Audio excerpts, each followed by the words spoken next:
So you say it's not working? You want to tell me the DSS are not working? The police, everybody, they are working. But the person at the end of affairs, permit me to say this, peradventure is having its own agenda. Because if not, since all these days, why are we in this mess? Since all these days. How come all these arrested terrorists are being brought back to the society? How come? Not fully well that as much as we are bringing them to society, so also they are sabotaging the efforts of the people. They are killing. They are going beyond their bounds. They are collecting our money. They are collecting. I think you have had it severally that when you talk to these people, when you interview these people, they are Fulanis, and their Fulani are not even that of the Nigeria. He himself, the president even said it, that they are bandits from the Niger Republic, from Senegal, from Gambia, from the Sahel. He said it. So who are those people? Why is he protecting them? Why? Okay. Imagine this. People are even been alleging. People had been alleging that the president is even a Nigerian. Is that why? Is that why he's protecting them? Okay, let's look at it this way. These are issues. Five, hostages were freed. You still have that 5 in captivity. I'd like to have your 2 cents on how they should be rescued. There are still some people that are still in the hostage camp from Chibok. Chibok girls are still there. So many people are still there. So it's not only these ones. Yes, we're closing in on this because this is within the context of this discussion. So the 35 left. I don't know. Again, the reports did not, state explicitly if ransom was paid or there was a prisoner swap or whatever it is that led to the release of these 5 people. Now, the question will be the remaining 35. What are the measures you would suggest that the federal government should employ in terms of getting them their freedom? Is it going to be prisoner swap? Is it going to be ransom? Whatever it is. I mean, there was a time about 800 million was paid for.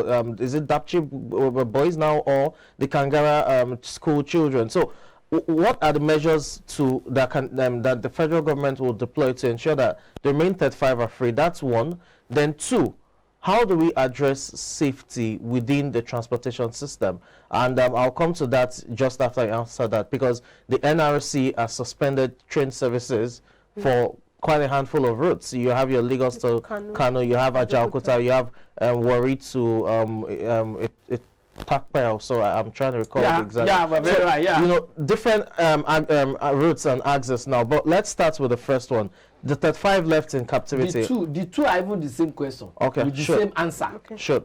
The same question, the same answer. Listen,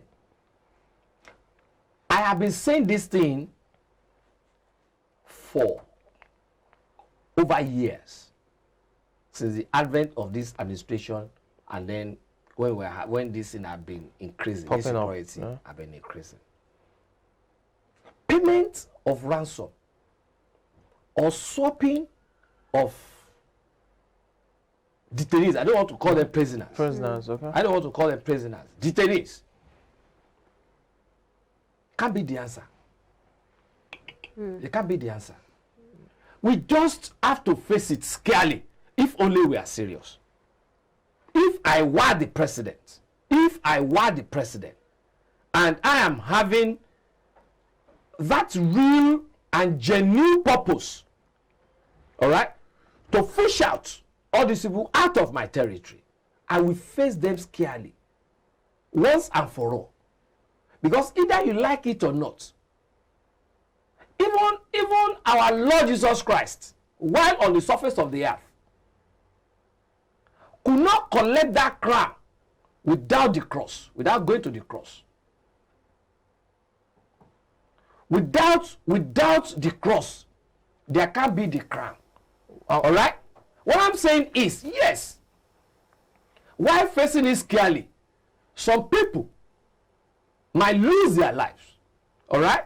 But by now, peradventure, maybe if from inception we had faced it, maybe we will just be losing about 5 people of which their names will be immortalized. Okay? But now, look at how many we are losing every day. Do you understand? If only, because they know where these people are. Go there with full sincerity. Go there and face them scarcely and get them out of our society. And you don't think that would be difficult considering how these terrorists have infiltrated virtually every part of the world? They wouldn't have infiltrated to this level if then we had been talking. Everybody had been talking. We have been saying it. As regards the president's insincerity. But so many people have been shying away. Why? Because of their life ambition. Those that are supposed to face it because of their life ambition, which by God's grace will not be. Okay, Dr. They have not been saying it. Am I mentioning names? No. We are only discussing.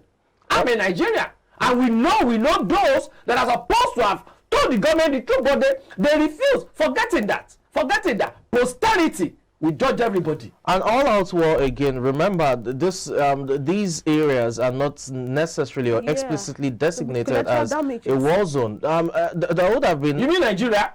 No, these areas, like your northeast, your northwest, I mean, they're virtually everywhere. I understand the place of probably if 5, 6 years, 7 years ago, we had gone all out, probably restricted it to the northeastern region. Was our borders not thrown open to them, that they can come in without visa?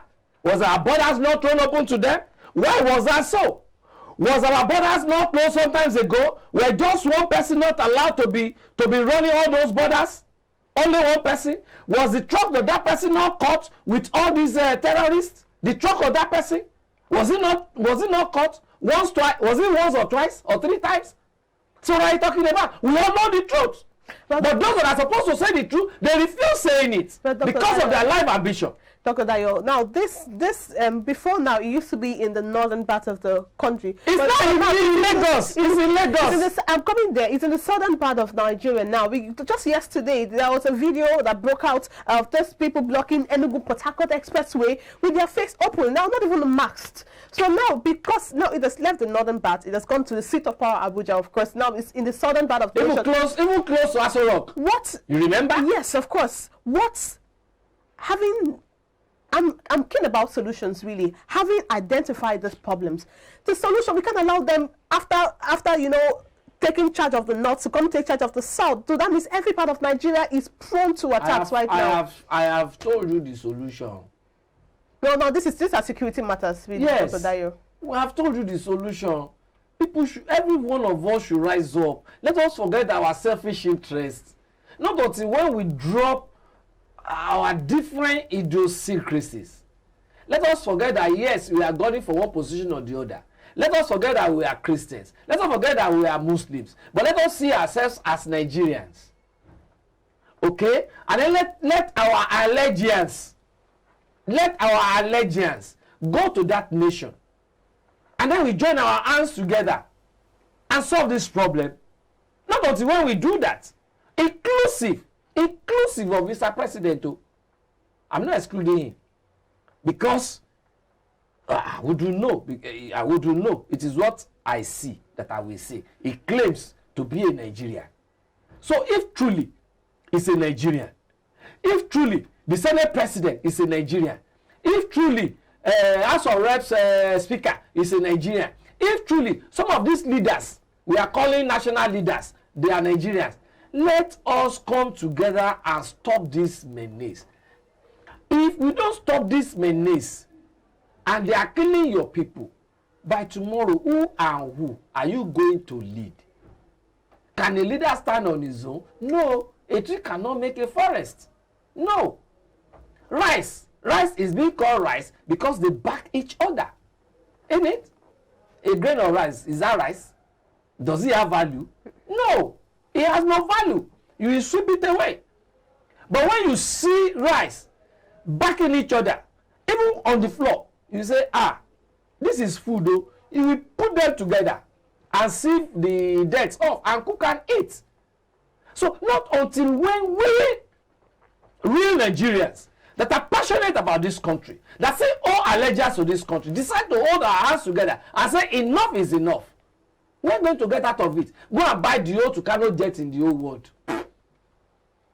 Change all the service chiefs every week.